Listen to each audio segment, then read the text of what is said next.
जी ने उस दिन इतना सुंदर भाषण उस दिन किया और तब सबके आंख में पानी आ गया था। और उन्होंने जो पीड़ा बताई वो इतनी दर्द वाली थी कि अगर कोई नाना नानी और दादा दादी उनके मेहनत के पैसे वेरी विश्वास के नाते से उन्होंने दिए हैं सरकार को और सरकार ने रखे और उनके बेटे पोता या पोती का जन्मदिन होता है उसको एक छोटा सा गिफ्ट भी नहीं दे पाते। और घर में अगर इज्जत से उस बीवी के लिए बहू के लिए कुछ लाना भी चाहते हैं तो उनके पास ठीक से पैसे भी नहीं है जो उनके हक का पैसा है। तो मेरी 3 मांगे हैं जो राउत साहब ने ही उस दिन कही थी, मैं सिर्फ कह रही हूँ 3 बार जिसको हम पूरा ताकत से समर्थन करते हैं। एक तो ये जो इनका हक का पैसा है वो आपको मिलना ही चाहिए और इमीडिएटली मिलना चाहिए। दूसरा कि जो इंडेक्स होता है महंगाई का वो आप पर भी लागू हो, जैसे सरकार में आज जाम कार्य करें उनको महंगाई का भत्ता मिलता है तो हमारे सीनियर सिटीजन क्यों नहीं मिलना चाहिए। और तीसरी जो आपकी मांग है वो कि अगर मियाँ या बीवी दोनों में से कोई भी चल बसे तो उसके बाद वो पूरा पैसा उस फैमिली को उस तरह से ही मिलना चाहिए, कम ज़्यादा नहीं होना चाहिए। और मेडिकल में उनको पूरी राहत मिलनी चाहिए क्योंकि बहुत महंगा हो रहा है मेडिकल आज और सरकार कह रही है कि वो उसकी गारंटी दे रही है तो सरकार दे रही है तो अच्छी बात है, लेकिन पहला हक किसी का होगा तो जैसे हमारे बच्चों का है वैसे हमारे सीनियर सिटीजन्स का भी है उतना ही। और आज हम किसके जिम्मे खड़े हैं? हम खड़े क्यों है? क्योंकि हमारे माँ बाप ने कुछ त्याग किया इसीलिए तो हम खड़े हैं। हमारी क्या औकात, हमारे माँ बाप नहीं होते तो हमको कौन पूछता।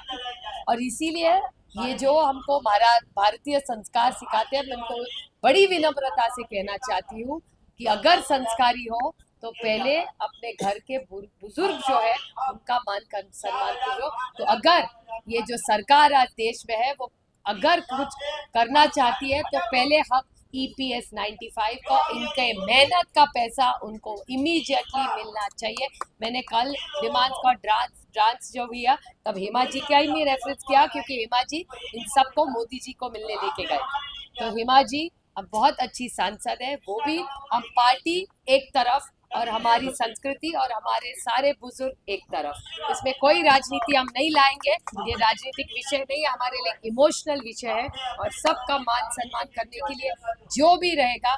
आपकी ये बेटी, आपको लड़ने की जरूरत नहीं है, आपकी बेटी लड़ेगी आज। और हम हेमा जी भले दूसरे पार्टी में हो लेकिन हमारी बड़ी नेता है, हमारी बड़ी बहन है, तो हेमा जी का भी हम साथ में लेंगे। और EPS 95 के इससे आगे ठंड में आप नई स्वेटर पहन के बढ़ेंगे फिर हमारे को लेके कैसे बच्चे हम आपके सब सीनियर सिटीजन्स को आप यहाँ ठंड में बैठा रहे हो, तो हम आपके बच्चे हैं और आपको न्याय दे के रहेंगे। आज सुबह और एक बात, हमारी पार्टी का जो मैनिफेस्टो होगा उसमें EPS 95 और सारी मांगे हम पूरी ताकत से डालेंगे। ये हमारी महाराष्ट्र की शान है। मैं ये कहना चाहता हूँ, आज सुबह मैं हेमा मालिनी जी से मिला, उन्होंने मुझे जानबूझकर ये कहा कि सुप्रिया जी सुले ने आपका मुद्दा बहुत अच्छा उठाया है, उनको अपनी तरफ से धन्यवाद कीजिए। तो मैं अपनी सबकी तरफ से और दूसरी बात आज उनके पिताश्री माननीय शरद पवार जी का जन्मदिन है, उसके भी हम बहुत बहुत बधाई देते हैं। आप सब, ये आपका बड़प्पन है और आप सबका आशीर्वाद है। Thank you. चलो ताई साहेब एक मिनिट, उद्यापासून आम्ही आमरण अनशनवर बसणार आहे, याची तुम्ही काळजी घ्या। आम्हाला जिवंत ठेवायचे का मारून टाकायचे तुम्ही ठरवा, इतकंच बोलतो। आम्ही बसणार आहे आम्ही चालणार नाही तो। ठीक है, धन्यवाद। उद्यापासून इथे अनेक वृद्ध आमरण उपोषणावर याच स्टेजवर बसणार आहे। आम्ही सरकारला मागचे 5 दिवसापासून आम्ही उपोषण करत आहे, ते क्रमिक उपोषण होतं, चेन हंगर स्ट्राईक होता। आता आम्ही सरकारला काल आणि आजचा संसद चालू असताना जर वेळ दिला, यानंतर आम्ही ठरवलेलं आहे घरात बसून घर में बैठ के सड़ते सड़ते मरने से अच्छा है हम यहाँ बैठ के लड़ते लड़ते मरेंगे। अरे ऐसा मत करो।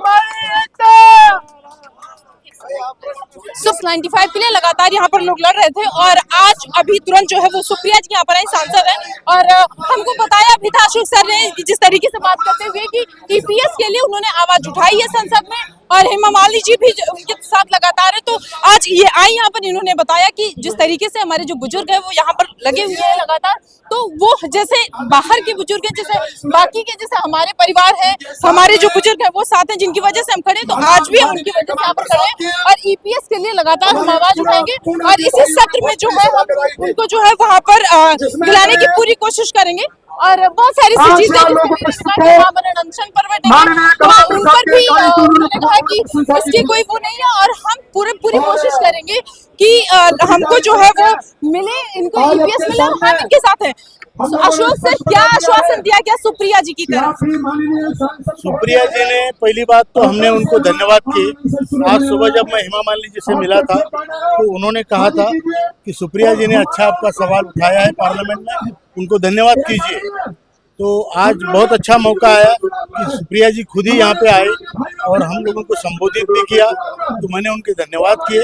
उनके पिताजी का आज जन्मदिन था तो उसके लिए भी बधाई दी और उन्होंने कहा कि मैं आपका जो प्रश्न है फिर से उठाऊंगी।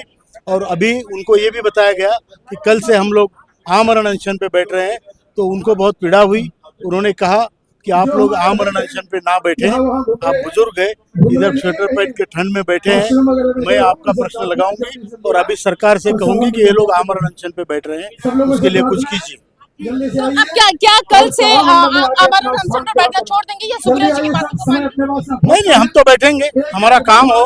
आश्वासन बहुत हुए हैं, हम आमरण अनशन पे बैठेंगे, मतलब बैठेंगे एकदम कंफर्म मान लिया आपने? सुप्रिया जी जो कह रही है कि हम आवाज उठाएंगे, सुप्रिया जी ने उनकी अपनी हमारे प्रति सहानुभूति दिखाई, चिंता जताई हमारे प्रकृति के प्रति लोगों की, लेकिन उनको ही हमने कहा हम आंदोलन में बैठ रहे हैं। बैठेंगे आप? बिल्कुल बैठे। तो आप बता दें सुप्रिया जी जो यहाँ पर आए उन्होंने सहानुभूति दिखाई, उन्होंने जो है बताया कि आप लोग यहाँ पर आमरण अनशन के लिए ना बैठे, लेकिन फिर भी ये लोग यहाँ पर कह रहे हैं कि हम ठीक है हमने बहुत झेल लिया चीजों को और अब हम ईपीएस के लिए लगातार आमरण अनशन पर बैठेंगे, सरकार को ये सुना कर रहेंगे चाहे जो आए, वो बात चाहे सुप्रिया जी को चाहे हेमा मालिनी जी को, लेकिन हम अपना जो आमरण अनशन है इसको नहीं रोकेंगे और कल से हम आमरण अनशन पर ही बैठेंगे।